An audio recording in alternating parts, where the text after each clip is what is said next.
to discuss about the weakness of Indian financial system. A financial system can be judged on three important criteria. They are growth, stability, and inclusion. But Indian system is deficient on all these three criterions. The entire financial system suffers from high systemic risk. In the field of finance, the forces of competition and innovation has been blocked by the present policy framework. This means that there are substantial gap between the product and process of the financial system and needs of the households and the firms. ഇവിടെ നമ്മൾ Indian financial സിസ്റ്റത്തിൻ്റെ വീക്ക്നെസ്സിനെ കുറിച്ചാണ് explain ചെയ്യാൻ പോകുന്നത്. അതിൻ്റെ Indian financial ഏതെങ്കിലും ഒരു financial സിസ്റ്റത്തിൻ്റെ ഡെവലപ്മെൻറ്റിനെ നമ്മൾ ജഡ്ജ് ചെയ്യുന്നത് മൂന്ന് ക്രൈറ്റീരിയ വെച്ചിട്ടാണ്: ഗ്രോത്ത്, സ്റ്റെബിലിറ്റി ആൻഡ് ഇൻക്ലൂഷൻ. ഈ മൂന്ന് ക്രൈറ്റീരിയൻ എടുക്കുകയാണെങ്കിലും Indian financial system is weak. അതുമാത്രമല്ല, നമ്മൾ ഹൈ സിസ്റ്റമിക് റിസ്ക് ഫേസ് ചെയ്യുന്ന ഒരു ഏരിയയും കൂടിയാണ് നമ്മളുടെ ഫിനാൻഷ്യൽ സിസ്റ്റം എന്ന് പറയുന്നത്. The force of competition and innovation have been blocked by the present policy framework also. നമ്മളുടെ ഇന്നോവേഷനും കോമ്പറ്റീഷനും അതൊന്നും അത്ര വേണ്ടത്ര അങ്ങോട്ട് ഇഫക്റ്റീവായിട്ട് ഡെവലപ്പ് ചെയ്തിട്ടില്ല. നമ്മളുടെ പോളിസി ഫ്രെയിംവർക്കിൻ്റെ പ്രശ്നങ്ങളാണ് ഇതൊക്കെ എന്നുള്ളതാണ്. അതുകൊണ്ട് there is substantial gap between the product and process of financial system. അതായത് ഇന്ത്യൻ സിസ്റ്റത്തിൽ കുറച്ച് പോരായ്മകളുണ്ട് എന്നുള്ളതാണ് ഇത് കാണിക്കുന്നത്.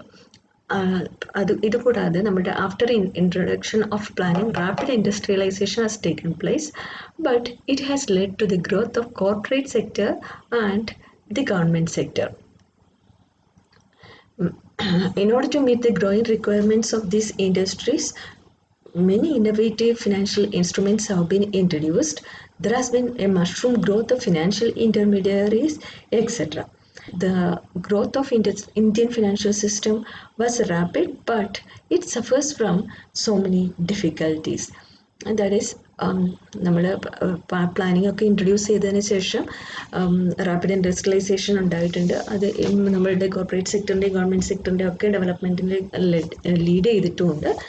ആൻഡ് നമ്മളുടെ ഇൻഡസ്ട്രീസിൻ്റെ ഡിമാൻഡ്സ്, അതായത് ഗവൺമെൻറ് സെക്ടറിലുള്ള അതുപോലെയുള്ള ഇൻഡസ്ട്രീസിൻ്റെ ഒക്കെ ഡിമാൻഡ്സ് മീറ്റ് ചെയ്യാൻ വേണ്ടിയിട്ട് നമ്മുടെ ഇന്നോവേറ്റീവ് പ്രോഡക്ട്സും അങ്ങനെയുള്ള കാര്യങ്ങളൊക്കെ ഇൻട്രൊഡ്യൂസ് ചെയ്തിട്ടുണ്ട്. നമ്മുടെ ഫിനാൻഷ്യൽ ഇൻ്റർമീഡിയറീസ് ഡെവലപ്പ് ചെയ്തിട്ടുണ്ട്. ഇതൊക്കെ ഉണ്ടെങ്കിൽ കൂടിയും നമ്മൾ പണ്ടത്തെ ഒരു സിറ്റുവേഷൻ വെച്ച് നോക്കുമ്പോൾ നമ്മൾ developed far better, but it has some limitations or it has some drawbacks. ആ ഡ്രോബാക്സ് എന്തൊക്കെയാണ് എന്നുള്ളതാണ് ഇതിൽ എക്സ്പ്ലെയിൻ ചെയ്യാൻ പോകുന്നത്. First drawback is the lack of coordination between different financial institutions. A large number of financial institutions exist in our financial system. Most of these institutions are owned by the government. At the same time, government is also the controlling authority of these institutions. A problem of coordination arises at this juncture, and there is the multiplicity of institutions in financial institution also in the financial system also creates the problem of the proper coordination in the working of these institutions. This is the first point, the lack of coordination.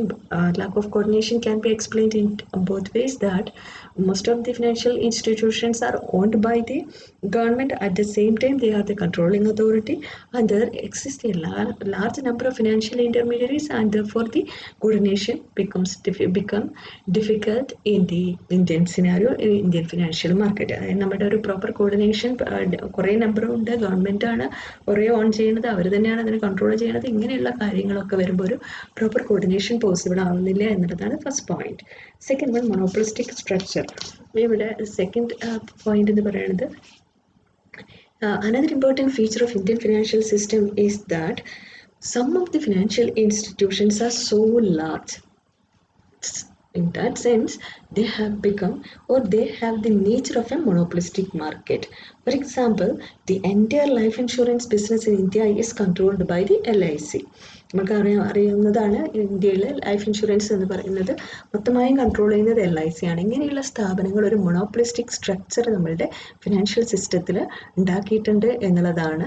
നമ്മുടെ this monopolistic structure will leads to the inefficiency, inter working or mismanagement or lack of efforts in mobilising savings and അങ്ങനെയുള്ള problems ഒക്കെ create ചെയ്യാൻ കാരണമാകുന്നു എന്നുള്ളതാണ് second. That is monopolistic structure. That is, some of the financial institutions are so large, they so that they function as a monopolistic, or they are acting as a monopolistic monopolist in that field. Third one is dominance of development banks in industrial financing. Another important problem of Indian financial system is that majority of the industrial financing is done by the development banks, and we can see that in Indian financial system there is a predominance of development banks, and the existence of these types of development banks or predominance of development banks creates a lopsided development in the financial market. Then fourth one is the inactive and erratic capital market. Inactive and erratic capital market means we know that majority of the industrialists and the corporates depends upon the development bank, and the capital markets provides long-term loans, and at the same time they can provide huge amount also. But in Indian situations, majority of the corporates and industrialists depends upon the development bank. One important reason usually raised against the capital market is that it is inactive and erratic, and the proper development has not taken place in the capital market. അതായത് നാലാമത്തെ point എന്ന് പറയുന്നത് നമ്മുടെ capital market അത്രയും കൂടെ develop ചെയ്തിട്ടില്ല എന്നുള്ളതാണ്. നമ്മൾ അതിനൊരു കാരണം എന്ന് പറയുന്നത് നമ്മുടെ ഡെവലപ്മെന്റ് ബാങ്ക്സിനെയാണ് ഇൻഡസ്ട്രിയൽ ഫൈനാൻസിങ്ങിനും കോർപ്പറേറ്റ്സും അങ്ങനെയുള്ള ആൾക്കാരൊക്കെ ഡിപ്പെൻഡ് ചെയ്യുന്നത്. അതുകൊണ്ട് തന്നെ ക്യാപിറ്റൽ മാർക്കറ്റിന്റെ ഡെവലപ്മെന്റ് നടന്നിട്ടില്ല. ഡെവലപ്മെന്റ് നടക്കാത്തത് കൊണ്ട് തന്നെ അവരുടെ ഒരു ആക്ടിവിറ്റീസും അവരുടെ ആ ഒരു പ്രവർത്തനങ്ങളൊക്കെ ഒരു ബാലൻസ്ഡ് അല്ല, അല്ലെങ്കിൽ അവർക്ക് വേണ്ട രീതിയിൽ പ്രവർത്തിക്കാൻ പറ്റുന്നില്ല എന്നുള്ളതാണ് ഫോർത്ത് പോയിന്റ് ആയിട്ട് പറയുന്നത്. Then fifth point is imprudent financial practices. Imprudent financial practice means we have seen that in financial system, development banks are the predominant or dominating one, and the development banks provides most of the funds in the form of term loans. So there is preponderance of debt in the financial structure of corporate enterprises.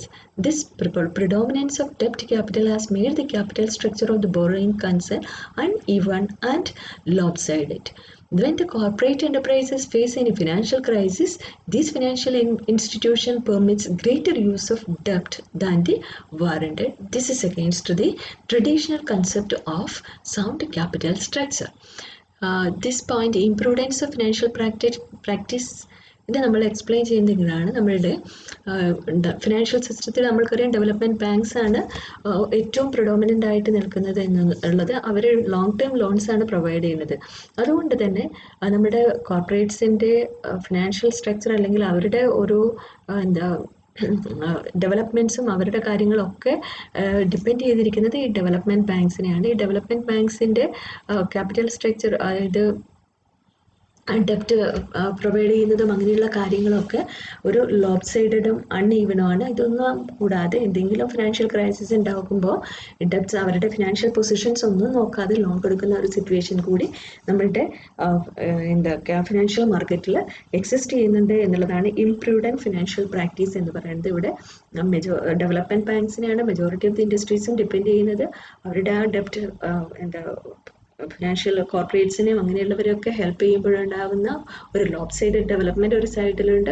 അതുപോലെ എന്തെങ്കിലും ഡെപ്റ്റ് financial crisis ഉണ്ടാകുമ്പോൾ അതിനെ വീണ്ടും overcome ചെയ്യാൻ വേണ്ടിയിട്ട് warranted എമൗണ്ടിൽ കൂടുതൽ capital കൊടുക്കുന്ന അല്ലെങ്കിൽ ലോൺ കൊടുക്കുന്ന ഒരു സിറ്റുവേഷൻ ഉണ്ട്. ഇങ്ങനെ ഒരു ഇംപ്രൂഡൻ്റ് ആയിട്ടുള്ള ഫിനാൻഷ്യൽ പ്രാക്ടീസ് ഇന്ത്യൻ ഫിനാൻഷ്യൽ സിസ്റ്റത്തിൽ ഹാപ്പൻ ചെയ്യുന്നുണ്ട് എന്നുള്ളതാണ് അഞ്ചാമത്തെ പോയിന്റ് ആയിട്ട് പറയുന്നത്. Another one is weakness of existing laws. നമ്മളുടെ വീക്ക്നെസ് ഓഫ് എക്സിസ്റ്റിംഗ് ലോസ് എന്ന് പറയുന്നത് majority of our laws are framed when we are in the form of a command and controlled economy.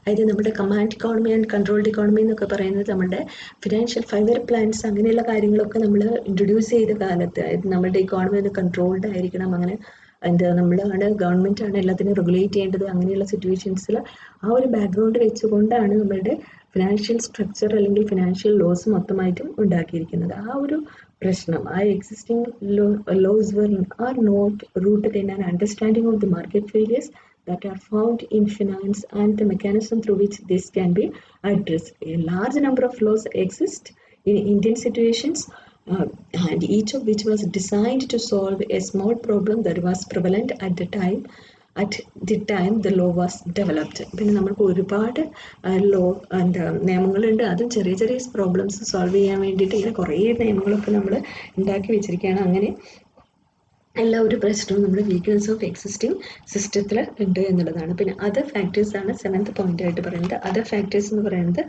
നമ്മളുടെ banks and financial institutions have high level of non performing asset, അതായത് കിട്ടാക്കടങ്ങൾ കൂടി വരുന്നു എന്നുള്ളൊരു പ്രശ്നമുണ്ട്. Second one നമുക്ക് പറയാൻ പറ്റുന്ന government burdened with high level of domestic ഡെപ്റ്റ്. നമ്മുടെ ഗവൺമെൻറ് തന്നെ ഡൊമസ്റ്റിക് ഡെപ്റ്റിൻ്റെ കാര്യത്തിൽ ഒരു അപ്പെക്സ് ലെവലിലാണ് ഇപ്പോൾ നിൽക്കുന്നത്. പിന്നെ അനദർ പോയിന്റ് എന്ന് പറയുന്നത് corporate banks are labelled with scams. അവിടെ സ്കാംസും അഴിമതി അങ്ങനെയുള്ള കാര്യങ്ങളൊക്കെ കൊണ്ട് കോർപ്പറേറ്റ് സെക്ടറും കോപ്പറേറ്റീവ് ബാങ്ക്സും അതിൻ്റെ പ്രശ്നങ്ങൾ ഫേസ് ചെയ്യുന്നുണ്ട്. Investors confidence reduced in the public sector undertaking, അതായത് നമ്മുടെ ഇൻവെസ്റ്റേഴ്സിൻ്റെ ഒരു പബ്ലിക് സെക്ടറിൽ ഇൻവെസ്റ്റ് ചെയ്യാനുള്ള ഒരു കോൺഫിഡൻസ് തന്നെ ഫെയിൽ ആയിട്ടുണ്ട്. ആൻഡ് ഫിനാൻഷ്യൽ ഇലിറ്ററസി, നമുക്ക് വേണ്ടത്ര ഫിനാൻഷ്യൽ ലിറ്ററസി ഇല്ല എന്നുള്ളതും അതർ ഫാക്ടേഴ്സ് പറയാൻ മതി. ഇതൊക്കെയാണ് some of the important weakness of the Indian financial system. That is first one lack of coordination, നമ്മൾക്കൊരു പ്രോപ്പർ കോർഡിനേഷൻ ഇല്ല. Second one monopolistic market structure. Monopolistic market structure എന്ന് പറയുന്നത് some of the industries are so large that they control the entire financial system in some fields. The dominance of development banks in industrial finance has created a problem of lopsided development. Then inactive and erratic capital market വേണ്ടത്ര develop ചെയ്തിട്ടില്ല. ഇപ്പോഴും നമ്മൾ development ബാങ്ക്സിനെയാണ് depend ചെയ്യുന്നുള്ള problem. then improvements of financial practices, ഒരുപാട് improvement ആയിട്ടുള്ള, അതായത് എന്താ ലീഗലായിട്ടുള്ള അല്ലെങ്കിൽ നേരെ ആയിട്ടുള്ള ഒരുപാട് പ്രാക്ടീസസ് നമ്മളുടെ ഫിനാൻഷ്യൽ മാർക്കറ്റിൽ നടക്കുന്നുണ്ട്.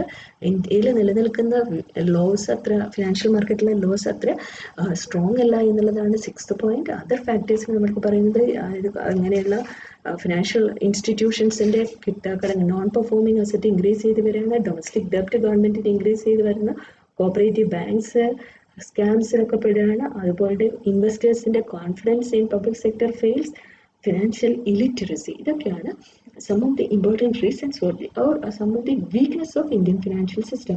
നമ്മുടെ ഇന്ത്യൻ ഫിനാൻഷ്യൽ സിസ്റ്റം ഒരുപാട് ഡെവലപ്പ് ചെയ്തിട്ടുണ്ടെങ്കിലും ഇങ്ങനെയുള്ള ചില പ്രശ്നങ്ങൾ നമ്മൾ ഫേസ് ചെയ്യുന്നുണ്ട് എന്നുള്ളതാണ് നമ്മുടെ വീക്ക്നെസ് ആയിട്ട് ഇതിൽ പറയുന്നത്.